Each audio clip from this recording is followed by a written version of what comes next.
Hello दोस्तों, कैसे हैं आप सभी लोग। तो वो सारे विद्यार्थी जो गेट 2027 का एग्जाम देने वाले हैं, आप सभी के लिए एक बहुत जरूरी जानकारी। अगर आप बीएससी थर्ड ईयर में जस्ट अभी अभी एंटर करने वाले हैं, तो ऐसे सभी विद्यार्थियों के लिए इस बार का जो गेट एग्जाम होने जा रहा है, इस गेट एग्जाम में एक मैसिव रिलीफ देखने को मिलेगा। ठीक है दोस्तों, क्या है एग्जैक्टली रिलीफ, आइए बात करते हैं इसके ऊपर। तो अगर आप ऐसे विद्यार्थी हैं जो अभी सेकेंड ईयर क्वालिफाई हुए हैं और आपने फाइनली जो है थर्ड ईयर के लिए एडमिशन ले लिया है, तो भी ऐसे विद्यार्थी गेट एग्जाम को दे सकते हैं, और वो भी बिना किसी टेंशन के, बिना किसी मुसीबत के। तो क्या है एग्जैक्टली थर्ड ईयर कहने का मतलब, जैसे कि मान लीजिए आपकी थर्ड ईयर की जो एडमिशन होने की बात की स्टडी है वो अभी अभी शुरू हुई है। तो अगर अभी अभी शुरू हुई है तो आप अब गेट एग्जाम के फॉर्म भरने के लिए एलिजिबल हो चुके हैं। ठीक है, तो ऐसे विद्यार्थी जो 4 ईयर या 5 साल के जो बैचलर प्रोग्राम्स होते हैं उसके अंदर हों, तो उनके लिए भी ये चीज सेम अलाउ हो जाएगी। और उसी के साथ साथ अगर 3 साल का जो डिग्री प्रोग्राम होता है उसमें आप थर्ड ईयर में हैं, तो भी आप देखेंगे कि इस एग्जाम के लिए now you are eligible to apply and give the exam. उसके बाद कई सारे बच्चों के मन में ये सवाल भी आता है कि सर मेरे कई सारे बैकलॉग पड़े हुए हैं सेकेंड ईयर बीएससी के अंदर, जो सारे एग्जाम्स हुए थे कहीं कहीं पर कुछ ना कुछ कम पड़ रहा है, हो सकता है फाइनल जो सीजीपीए मेरा है उतना अच्छा ना आए।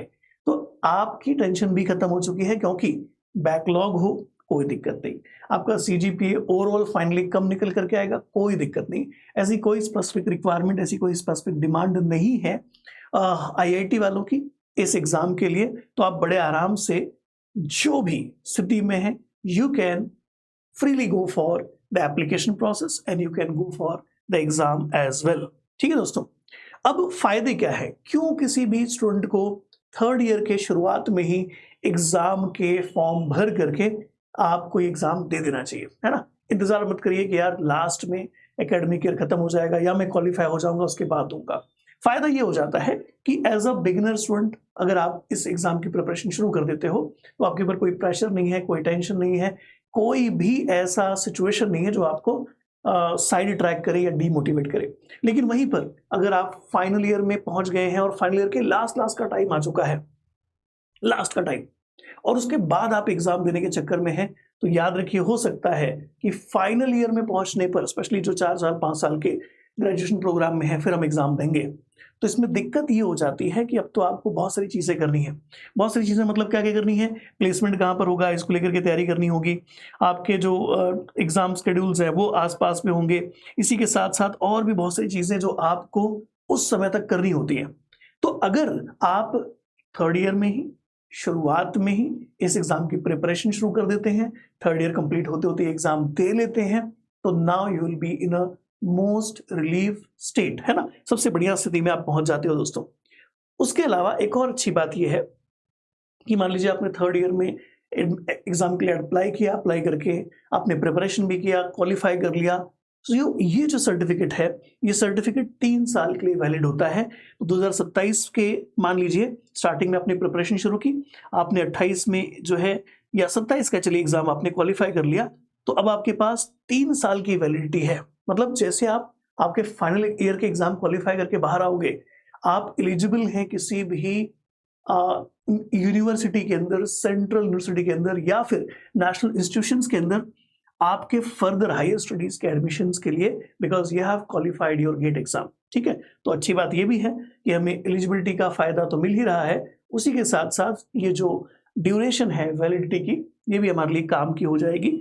और ये सारी चीजें कहीं ना कहीं एक तरीके से हमें उस लास्ट मिनट की जो प्रेशर वाली सिचुएशन होती है उससे बचा लेती है कि यार मुझे कोई कॉम्पिटिटिव एग्जाम भी देना है और मुझे मेरे फाइनल ईयर के एग्जाम की प्रिपरेशन भी करनी है, मुझे मेरे प्रोजेक्ट्स पे भी काम करना है, मुझे प्लेसमेंट्स को लेकर के भी तैयारी कर लेनी है। बहुत सारे प्रेशर जो लास्ट में आपके साथ हो सकते हैं, उन सभी से आप बच सकते हो और बड़े आराम से, जी हाँ दोस्तों, बड़े आराम से एक अच्छे स्कोर के साथ टाइमली क्वालिफाई हो करके आप फ्यूचर प्लानिंग में लग सकते हो कि कौन से आईआईटी में एडमिशन लेना है, कौन से इंस्टीट्यूट का हिस्सा बनना है, कहाँ से पीएचडी करनी है और कहाँ से बाकी सारी चीजें। ठीक है दोस्तों, तो आई होप ये इंफॉर्मेशन आपको कहीं ना कहीं थोड़ा सा ज्यादा क्लैरिटी देगी कि कैसे आप थर्ड ईयर के शुरुआत से ही इस एग्जाम की प्रिपरेशन शुरू कर सकते हैं। इस प्रिपरेशन में आईएफएस आपकी मदद कर सकता है, जैसे आईएफएस कई सारे विद्यार्थियों की मदद कर चुका है पिछले सारे गेट एग्जाम्स के अंदर, है ना। आईएफएस के तीनों कोर्सेस, लाइफ साइंस, बायोटेक्नोलॉजी और इकोलॉजी एवोल्यूशन, तीनों कोर्सेस अवेलेबल हैं विद 15% फ्लैट ऑफ। आप इस ऑफर का फायदा ले सकते हैं और आईएफएस के साथ जुड़ करके आपकी प्रिपरेशन टाइमली शुरू कर सकते हैं। तो आई होप ये इन्फॉर्मेशन आपको काम की लगी होगी, और अगर इन्फॉर्मेशन काम की है तो लाइक जरूर करिएगा, कमेंट करके बताइएगा कि और किस तरह की वीडियोस आप सभी को गेट एग्जाम से रिलेटेड चाहिए, और मैं ऐसे सारे वीडियोस आप सभी के लिए लाता रहूंगा। Thank you so much.